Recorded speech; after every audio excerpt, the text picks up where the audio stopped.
Oh my god. It's not Mia and Friends. This floating move is totally copying EXO's 2012 music video for Mama. I'm kidding.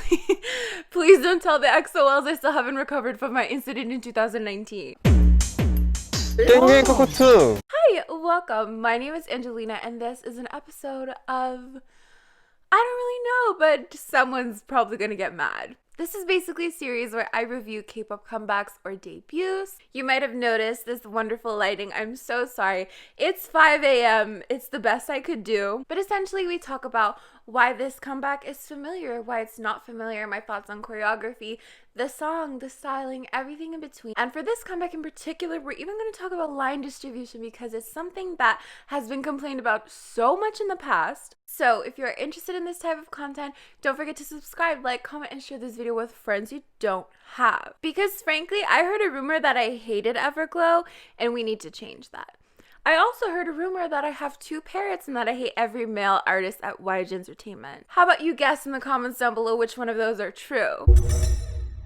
Okay, so this comeback is one of my most anticipated comebacks of the year. And honestly, I think I say this every single time. It feels like Everglow just kind of came out of nowhere and stole my heart. Just like ITZY, they're kind of really getting onto my alt list, even though I'm a confirmed Mitzi now, allegedly. Don't want to encourage these groups to fucking disband now, do we? But I digress. When I first saw the teaser for this, I was so excited because, I mean, first of all, they give off second gen vibes, but just like the whole aesthetic of it all, the whole 80s retro theme that you could hear within the teaser, it just touched my heart. So yeah, this is Everglow's second comeback of the year after Dun Dun, which was honestly one of my favorite songs of the year. And this title track, whose lyrics were in part composed by EU, is called La Di Da. Not to be confused with Cross Jeans' 2012 smash hit La Di Da Di. And yes, you're right, annoying hours are officially open. What do you want me to do about it? Not take advantage? You must be new here.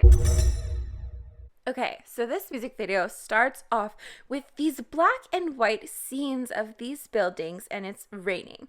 Then we cut to these stunning shots of each member and the rain is seen in slow motion and I think it creates this really cool aesthetic. Okay, so why is this familiar?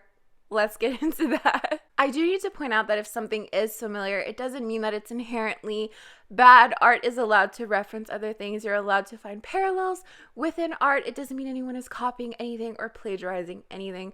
It just means maybe I'm an annoying and I like to find parallels. I don't know. So right off the bat, I got these Sin City vibes. I don't know if you remember the movie with I think it's Jessica Alba, Bruce Willis. From what I remember, it was mostly in black and white with these little pops of colors. And that's definitely what we see within this music video as well. But we also just have these dark vibes, these leather vibes. There's also this scene in particular where Mia is driving and Asha is in the seat next to her. And yes, that is how she herself pronounces it. So please don't at me. Her name is inspired by the Korean word for Asia. So that is how she pronounces it herself. I know I mispronounce things all the time. I know culturally a lot of people pronounce the name that is spelled like this, Aisha or Aisha.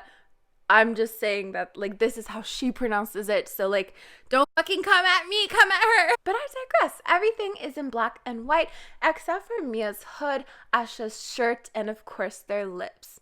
I just definitely think that it's a vibe, which pretty much brings us to the styling aspect of it all. Because the styling definitely is something that stood out the most to me for this era, among other things. You know, Dun Dun, the styling was nice. We definitely had the most beautiful, stunning blue velvet outfits for Dun Dun. But overall, the outfits were nice, but they really stepped it up for La Di Da. I mean, can we just agree that these leather outfits are just, I don't know how to explain it. They're just so stunning. And I was a little bit concerned about them performing in these outfits, but they did in their showcase, which I also watched this morning. And it seemed fine. I mean, I can imagine it's probably really uncomfortable, but I mean, so is denim. For Dun Dun, they definitely played around a little bit with these chaotic chic outfits. But for this, I would definitely describe it as the second gen gothic chic outfits. I don't know. How would you describe them? Leave in the comments down below. As for the red outfits, I think they're nice. They're definitely not my favorite. I definitely prefer the more colorful outfits a lot more. Either way, I'm really loving the styling thus far. And if you would like me to do an outfit roasting for this era, let me know in the comments down below. Even though a lot of you guys requested Itzy Not Shy outfit roast, and then you guys let that video flop. Like, like, did you guys want it or not? Were you lying to me? Otherwise, I don't know if you guys noticed the backup dancers have like these super shiny masks, which is, I guess, 2020 pandemic chic. I don't know. Okay, now let's take a minute to talk about choreography. They did feature a lot of the choreography in the music video, I think. I'd like to think they did. I don't know why I said it like that. It's 5 a.m. Maybe get off my dick. So they featured, you know, a lot of, perhaps we would call them the killing points within the music video, but I did watch their showcase as well, as I mentioned before. And I would describe this choreography as very leg-centric. You know, the very beginning moves we see, they're kind of placed in these weird positions that you will see. But to be really honest with you, to see Shihyun's ankle bent like this, as someone who has sprained their ankle so much in their life, it just hurts. Like, I don't see the allure to this move personally with the ankle bent like that. That's just me though. And I mentioned this before, but when there's excessive use of wrist motions, like it just looking at it gives me carpal tunnel. Then again, after the chorus, they're doing another leg move, which is very reminiscent of maybe like these workout moves. And I think it kind of fits. Like, I don't know how I really feel about it yet. At first, I thought it was awkward, but I tend to... Little tidbit. When Sister released Touch My Body, I was like, that butt move is so awkward and I don't get it. And someone was like, it's meant to be fun. Like, get over yourself. And I was like, you're right. So sometimes I see things in an awkward light when they're meant to be seen in a different light.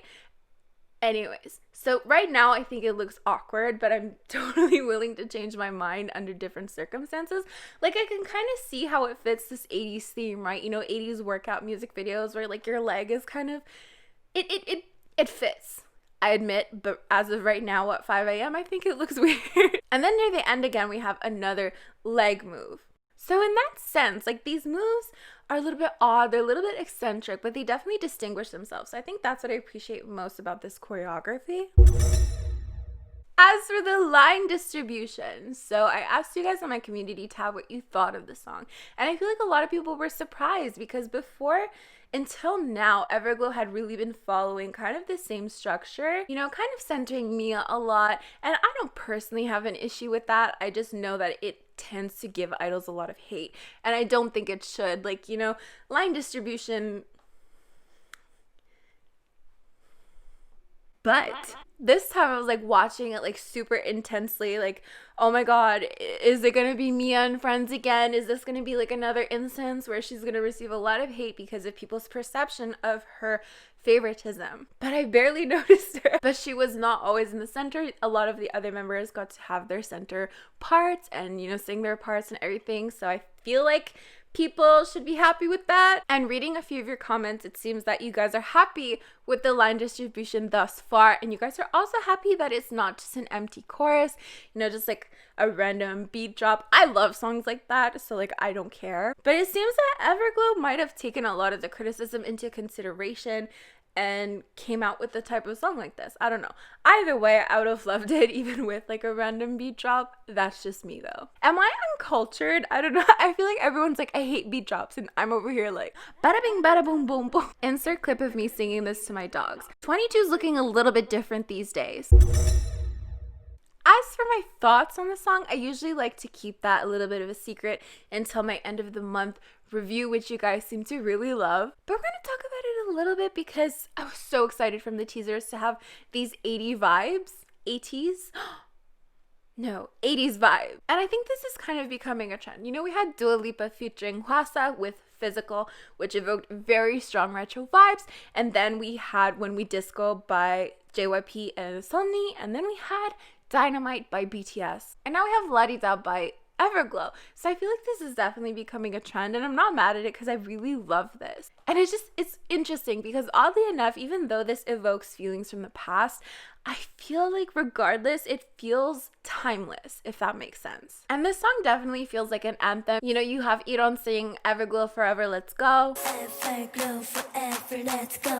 And then just the whole, you know, got no time for haters part. Like, I just feel like it's very repeatable, if that makes sense. Got no time for haters. I do have to admit, however, when they shout la-di-da, the la-di part, like, to me it sounded like Blackpink, but it turns out I was really wrong. And now that I'm listening to the full song, not just the teaser, I definitely hear la-di-da. I do not hear Blackpink anymore. But yeah, as for whether I would categorize this as Song of the Year, second gen vibes, not my cup of tea, cup of milk, or put it into YG's Dungeon, you'll have to wait to the end of the month. But I definitely would love to know what you think I would categorize this, so leave it down in the comments below. I think it might be surprising. I don't know. So yeah, that is basically it for this video. Thank you so much if you made it this far. And if you're up at 5 a.m. with me, hi. Bless our souls. Don't forget to subscribe to this channel and click that bell so you know when I upload a video. For some reason, I woke up this morning and I woke up at 2 a.m. by the way. Just... And then when the music video was supposed to be released, I'm refreshing the page and it's not showing up. And then 4 minutes later, it finally showed up and it had 40,000 views. I'm like, is YouTube rigged or something? Wouldn't put it past them. So please put on post notifications in case that happens to you too, so you can be notified when I upload and not, have my videos late. It might still be late regardless, but we can do everything we can to combat that. And if you would like to help the algorithm even more, then you can like this video, comment on this video, and share it with friends you don't have. I also have a second channel where I'm doing fun little things like album unboxings, listening parties, and I might do a little bit of makeup and stuff, just extra things outside of this channel. You can also become a channel member by clicking the join button next to the subscribe button. You could get a cool Kevin emoji next to your name. You could get sneak peeks potentially and see videos earlier depending on which level you're at. These are the lovely individuals who help support my channel on a monthly basis. Thank you so much for your support. As for me, I'm gonna get going, so I will see you guys next time. Bye! Should we change the color for choreography? Let's try red. There are some colors that have these lines going across the screen, like pink. Do you see that? You can kind of see it with the blue, but it's a lot more evident with pink. But I think red was fine. Now I just look bad. Let's go back to blue. La-di-da-di, going down, down. I'm not crazy for you dancing tonight. How you like that? Bada bing, bada boom, boom, boom.